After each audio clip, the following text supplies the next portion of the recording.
Serial वसुधा के update को लेकर आ चुके हैं हम आपके बीच में। तो वसुधा की ज़िंदगी में अब तक का सबसे बड़ा तूफान आने वाला है, क्योंकि वसुधा का एक कदम कैसे वसुधा की पूरी ज़िंदगी बर्बाद करने वाली है, ये आपको आगे जाकर दिखाने वाले हैं।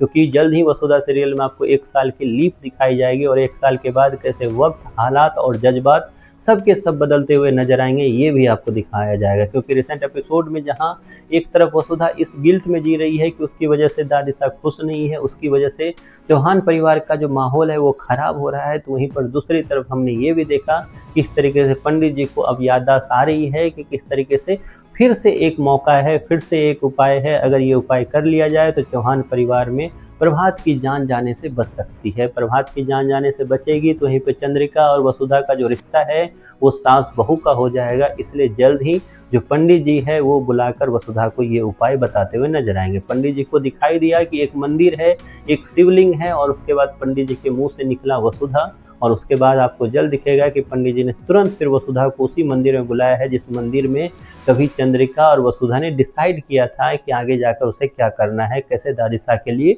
एक झूठी प्लानिंग करनी है, एक झूठा एक तरह से खेल खेलना है। अब सारा कुछ जबकि सामने आ चुका है तो पंडित जी ने फिर से एक उपाय बताया है वसुधा को, और वो उपाय है कि 1 साल तक उसे बिना किसी को बताए हुए एक गांव में जाकर रहना है। वहां पर हर सुबह जो है शिवलिंग की पूजा उस मंदिर में करनी है, जलाभिषेक करना है महादेव को, और उसके फलस्वरूप 1 साल के बाद उस पे जो एक तरह से अपशगुन का जो टैग लगा है वो हट जाएगा, प्रभात की जान बच जाएगी और चौहान परिवार में खुशियों की लहर छा जाएगी। अब इसके बाद होगा क्या? होगा वही जो राम रचि राखा, तो होगा वही जो वसुधा करने वाली है, क्योंकि वसुधा फिर से अपने पैर पे कुल्हाड़ी मारने वाली है। वसुधा का एक अच्छा कर्म उसके लिए कैसे फिर से एक बुरे कर्मों के रूप से सामने आएगा, ये आपको आगे दिखाने वाले हैं मेकर्स। क्योंकि अचानक से वसुधा चौहान परिवार से गायब होने वाली है। वसुधा का ये गायब होना जहाँ चौहान परिवार में खलबली मचाने वाला है, तो वहीं पर चंद्रिका को अंदर ही अंदर समझ में आ जाएगा कि वसुधा ने ऐसा निर्णय क्यों लिया। क्योंकि वसुधा पिछले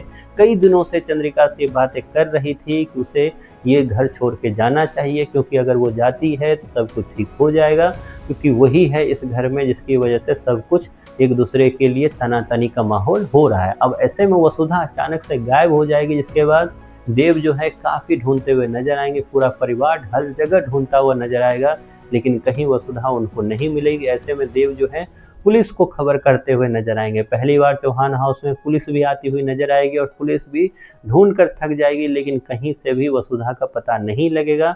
ऐसे में सबसे बड़ा सवाल ये कि आगे क्या होने वाला है। आगे चौहान परिवार की सब कुछ चीज़ें बदलने वाली है, वक्त, हालात, जज्बात सब एक तरफ से बदल जाएगा जब वसुधा की एंट्री होगी 1 साल के बाद।